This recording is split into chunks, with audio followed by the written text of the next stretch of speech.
Hi. Hi, welcome. Thank you. It's not really a question again. I'm reading The Path of Sri Ramana again now for the 5th time, part 1. And I feel it's like deeper than the other times I've read it. And I've come to this idea that like we're so vulnerable because we don't know like what is truth or what is not truth, because we're so used to being in this mind-body experience. So I'm just very, very grateful that we have you to show us the difference, because I really feel when I read it again, it's getting me all emotional that it's so true, and really there's so much, if I may say, bullshit out there. And because we don't know what is the truth, we are vulnerable to it. And I don't know, and that just makes me very grateful to be here.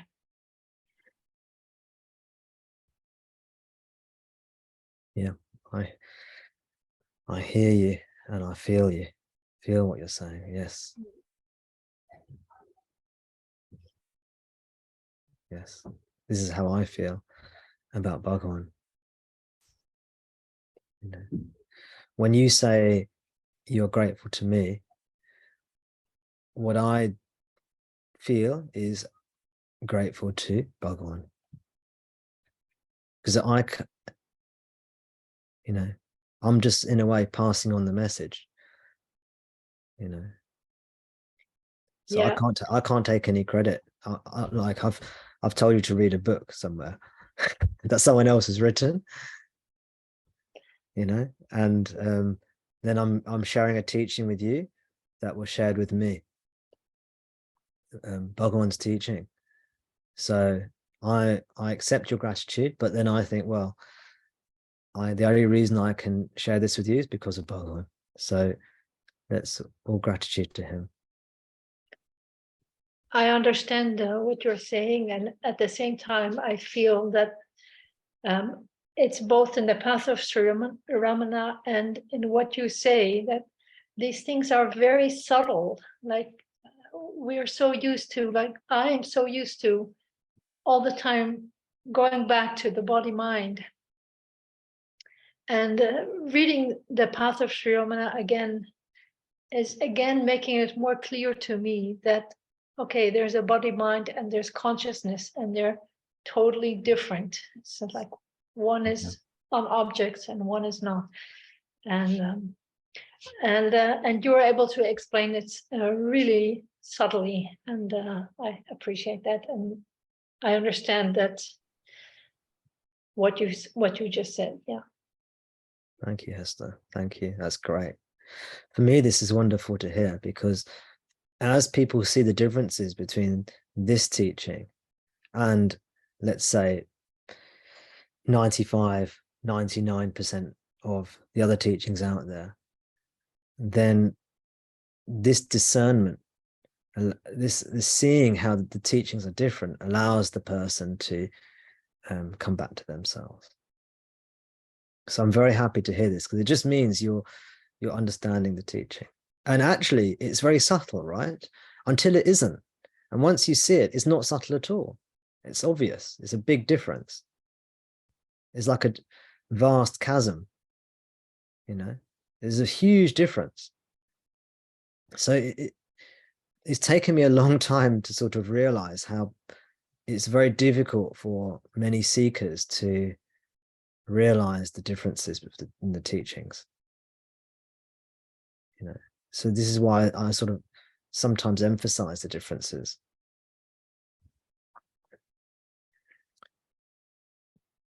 They are crucial. Exactly. Yeah. But remember, as you put it, all the other bullshit that's out there, that we can, if you're a seeker, you can be vulnerable to it. because you don't know any differently. This bullshit can be very helpful, bullshit. I see them as stepping stone teachings. Just as stepping stones can take you from one shore to another and stop you getting too wet, and falling into the river. And these teachings can help bring you to Bhagavan's teachings. They can do. And if you have a genuine seeker who is genuinely seeking for truth, what they'll find is these lesser teachings, and they'll find them helpful initially, and then they'll start to find them unhelpful, meaning it will only take them so far.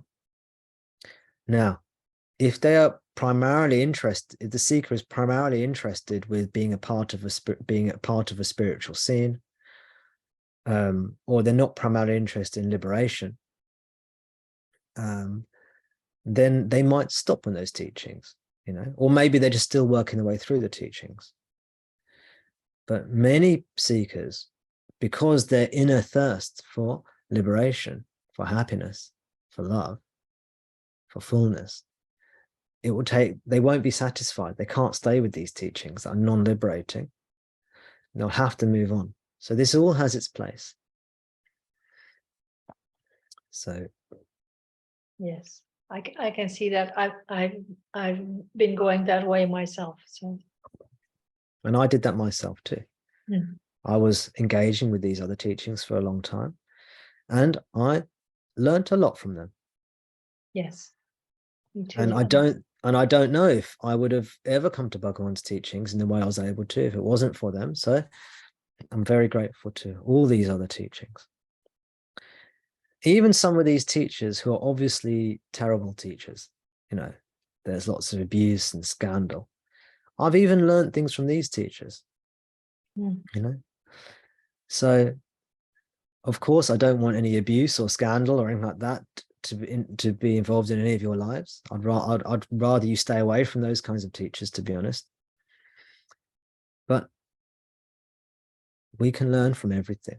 All these things have something there for us, especially if we're interested in it. If we're interested in a teacher or a teaching, there's probably something there for us, either directly from the teaching or indirectly. You will learn it. Maybe not because of the teaching, but you will learn it the hard way, perhaps. But if you come to Bhagavan's teachings, the sooner the better, and the more pleasant your path to liberation will be, I think.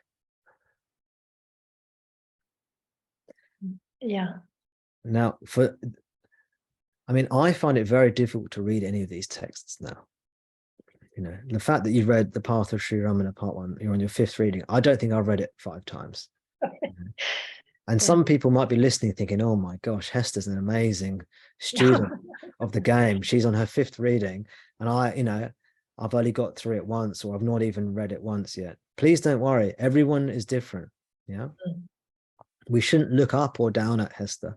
Hope you don't mind me saying that, Hester. Everyone has their own way of doing these things, I know some of you, especially if you're relatively new here, it's easy to sort of look around you and think, oh, everybody else is much more advanced than I am. People said to Sri Sadhu, who was a devotee of Bhagavan, who wrote the Path of Sri Ramana, and he was with Bhagavan for about 5 years, I think it was. And it was the last 5 years of Bhagavan's life, thereabouts. And people used to say after Bhagavan had passed, people used to say to Sri Sadhu, oh, you're so lucky to have spent all those years with Bhagavan. You must have a great fortune, great merit, great karma that you got to spend 5 years with Bhagavan. And do you know what he sometimes used to say? Sri Sadhu sometimes used to say, no, it's because I was such a poor student. I needed 5 years with him. If I was more spiritually mature, I just needed 5 minutes, 5 seconds with him. It's because I'm such a poor spiritual student, as I needed 5 years with him. So a much greater person than me would have needed much less time. And if you see quite quite a few years ago, I did a Buddha at the gas pump interview, and there's a bookshelf behind me in the background, and I've got loads of books there, you know, all these different books I've read. And it's the same thing. Some people think, oh, Tom, you know, you're so well read. You've read all these different spiritual teachings, which I have, you know. You know all these things about spiritual teachings, and I know a few things about them. But this is a testimony to my lack of ability to discern the path. It really is. And many of us are like this. It's because I wasn't able to discover the true teaching is why I had to seemingly go through all these other things. So I'm really pleased you're in your 5th reading. Yeah. But just if anyone else is feeling a bit inadequate because they haven't read it 5 times, I just want to reassure everybody else as well. You know, we all have our own kind of relationship with these things.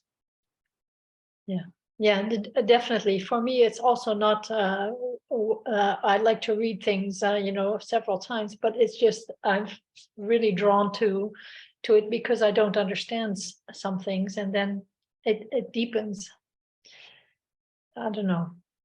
Yeah, so it's sorry if. Oh gosh, you shouldn't. No, it's not. It's my job to let people know that. You don't have to. Okay. You just express yourself, which is perfect. Yeah. I'm very glad you're on your 5th reading. I think that's great. I think if you can, if people are able to and they want to, and they can reread these texts, it becomes more clarifying each time. Yeah, definitely. And the Path of Sri Ramana Part 1, when I have gone back and read bits here and there, it's just such a good text, which is why I recommend it. And it's why I often recommend it first.